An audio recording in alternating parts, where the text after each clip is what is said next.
So I work on the Pensions and Employee Benefits team here at Arthur Cox, specialising in pensions. And what that means is I deal with all aspects of occupational pension schemes, from their establishment to their winding up and everything in between. So occupational pension schemes, as you would understand it, are mainly defined benefit in nature or defined contribution in nature. And we act for both trustees who manage and administer these schemes and for sponsoring employers who set up the arrangements for the benefits of their employees. So in terms of issues at the moment, the really hot topic in pensions is IORPS II. And what IORPS II is the most recent European pensions directive. And a lot of the focus in particular has been on IORPS II compliance since the implementing regulations were introduced here last April. These place new obligations on pension schemes in the form of requirements for written policies, procedures and frameworks, the appointment of key function holders, new qualification and experience requirements for trustees, and standards for internal controls. So while many schemes are doing a lot of what is required, there is still a significant amount of work to do to document what is being done in a manner that is consistent with the regulations and the Associate Pensions Authority Code.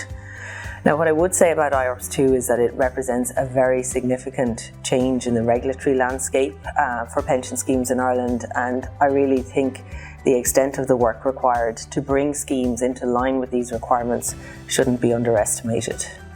Ostensibly, the objective here is to improve member outcomes, but I think only time will tell whether that objective will be achieved.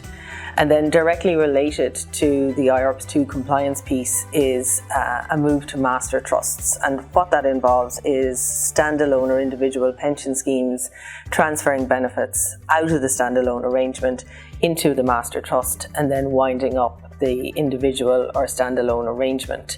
Of course, this is a very attractive option for some schemes or employers at the moment, because once you transfer across, effectively the compliance burden from IORPS II falls away because it's now looked after by the master trust.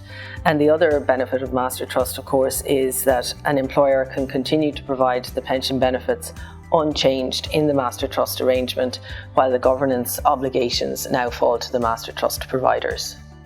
To help our clients, we need to understand the issues both from a pure pensions perspective, but also from the wider perspective of the employer's business.